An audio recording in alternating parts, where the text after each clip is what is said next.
Hello, my dear students. Today I will discuss important topic ratio and proportion.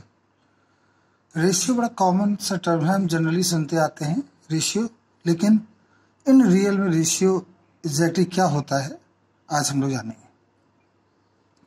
तो यहाँ मैंने लिख रखा है ratio is a comparison of two और मोर क्वांटिटीज। सिंपल से जानिए, रेशियो एक कंपैरिजन होता है जिसमें दो या दो से ज़्यादा क्वांटिटी होती है। जैसे 2 और 4 का रेशियो निकालना है तो दो नंबर है, एक 2 और 4, क्या रेशियो होगा? तो आप उनको डिवीजन के फॉर्म में लिख दीजिए। जैसे हमने कहा 16 एंड 18 के बीच में क्या रेशियो है, तो रेशियो का मीन्स होता है डिवाइड करके लिख देना, और इसको लोवेस्ट टर्म में लिख दीजिए। ये आपका आ गया रेशियो। और रेशियो जो होता है वो एक्चुअली यूनिट लेस होता है, उसमें कोई यूनिट नहीं होती, क्योंकि जो इसकी यूनिट होगी वही इसकी यूनिट होगी और सेम यूनिट कैंसिल हो जाती है।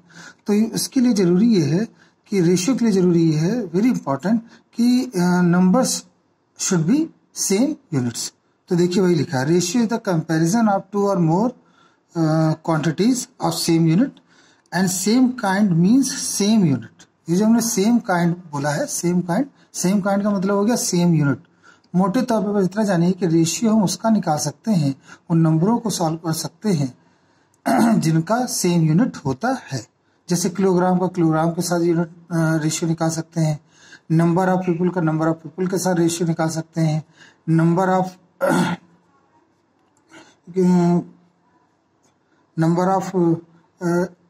वन काइंड ऑफ एट्रीब्यूट्स का दूसरे काइंड ऑफ एट्रीब्यूट्स के साथ रेशियो निकाल सकते हैं।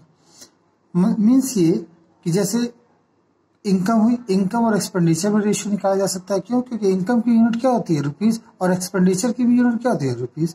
तो जो भी रेशियो निकालेंगे वो किस में होना चाहिए, सेम यूनिट में। तो यहाँ पर लिखा ratio of A to B, तो इसको A अपॉन B को क्या लिख सकते हैं, रेशियो कहते हैं, ratio of A to B। अब इसके बाद एक इंपॉर्टेंट टर्म आता है, उसको भी हम लोग देख लें। वो इंपॉर्टेंट टर्म है compounded ratio. Compounded ratio, compounded ratio देखिए क्या है, नाम में लग रहा कंपाउंड कर दो, सब जोड़ दो, एग्रीगेट कर दो। तो इसका एक छोटा सा उदाहरण से समझ जाएंगे। लेट A अपॉन B, ये क्या है आपका, एक रेशियो, बहुत सिंपल सा, A और B ratio, and CAD also ratio, COD also ratio. So compound ratio, देखिए ऐसे नहीं लिखना होगा, लेकिन उन्हें शॉर्ट फॉर्म लिख दिया कंपाउंड रेशियो। तो कंपाउंड रेशियो ये कहता है कि जो दो रेशियो दिए हों उनको आप सिंपली इनटू कर दें। तो ये आपका आ गया कंपाउंड रेशियो, इसे हम कंपाउंडेड रेशियो कहते हैं। इसी तरह से अगर 3 हो तो 3 को मल्टीप्लाई कर सकते हैं। फॉर एग्जाम्पल, अगर हमने A के लिया A और B रेशियो ये, C और D रेशियो ये, और L और M रेशियो ये, सो compound ratio.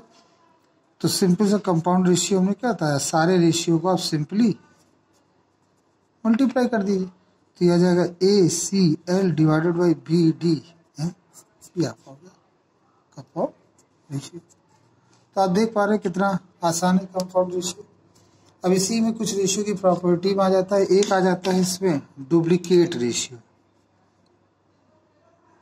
Duplicate ratio,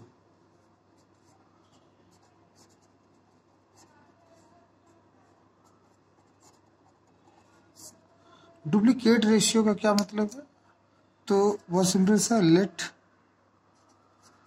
A ratio B, ये एक रेशियो है। So duplicate ratio of A upon B का क्या बनेगा, देखिए स्क्वायर कर देते, मतलब कोई भी रेशियो है अगर हम उनको स्क्वायर कर दे तो उनके बीच में जो रेशियो आएगा वो कहलाएगा duplicate ratio. Let A and B ratio, so it's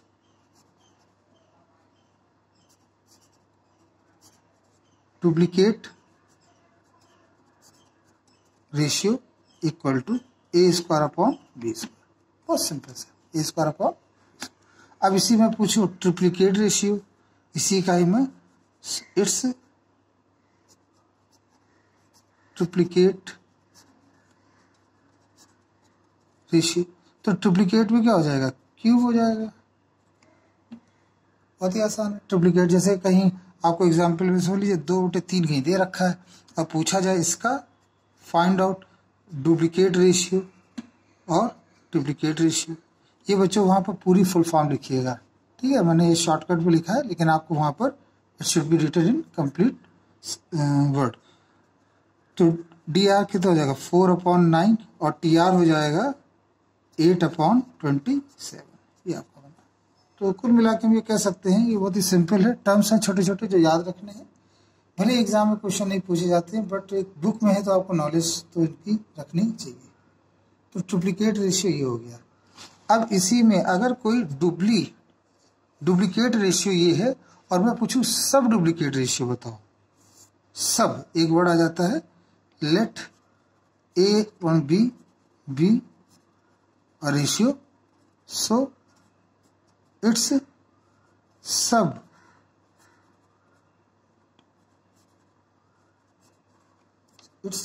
dupli, so it's a sub duplicate ratio. देखिए सब वर्ड आ जाए तो आप स्क्वायर रूट ले लेंगे, square root means A square root B, ये हो गया, स्क्वायर रूट ले लिया था सब डुप्लीकेट में स्क्वायर रूट, और if A/B B ratio, so it's सब ट्रिप्लीकेट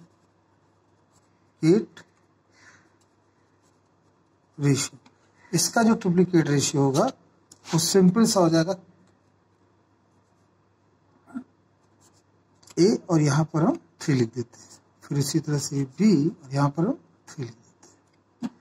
अब एक बहुत इंपॉर्टेंट बात मैं बताने जा रहा हूँ, बच्चों ध्यान से सुनिएगा जो मैं कहने जा रहा हूँ। इसी सर्किल में मैं आपको बता देता हूँ कि देखिए अगर ये चीज लिखी है तो इसको हम ऐसे भी लिख सकते हैं, और अगर यहाँ पर ये 3 लिखा है तो इसका मतलब होता है A⁴ ये आपको याद रखना। ये क्यूबिक रूट होता है, क्यूबिक रूट, और ये स्क्वायर रूट, मतलब इसमें 2-2 के पेयर बनते हैं तब 1 नंबर उतारते हैं, और इसमें 3-3 के पेयर बनते हैं तो 1 नंबर होता है। जैसे 8 का मैं क्यूबिक रूट पूछूं, क्यूबिक रूट पूछूं तो आप क्या लिखोगे 8 का 2, क्यों?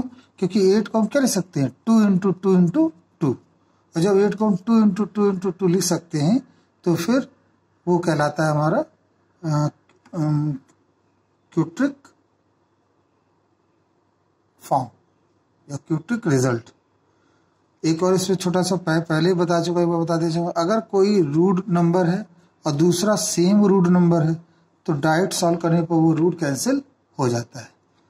और दूसरा, कभी भी निगेटिव क्वांटिटी का स्क्वायर रूट नहीं निकाला जाता है, ये याद रखिए, कभी भी, नेवर नेवर नेवर, कभी भी निगेटिव क्वांटिटी का स्क्वायर रूट सॉल्व नहीं किया जाता है, ये हमेशा याद रखिएगा। और हमने बताया था किसी की भी पावर अगर 0 हो तो उसका मान 1 होता है।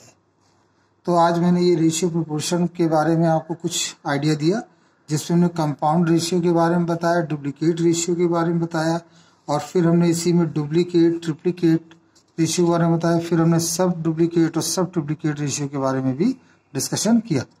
आई होप आपको ये बेसिक कॉन्सेप्ट समझ में आया होगा। अगले नेक्स्ट वीडियो में हम इस पर बेस्ड न्यूमेरिकल को करेंगे। Thank you very much.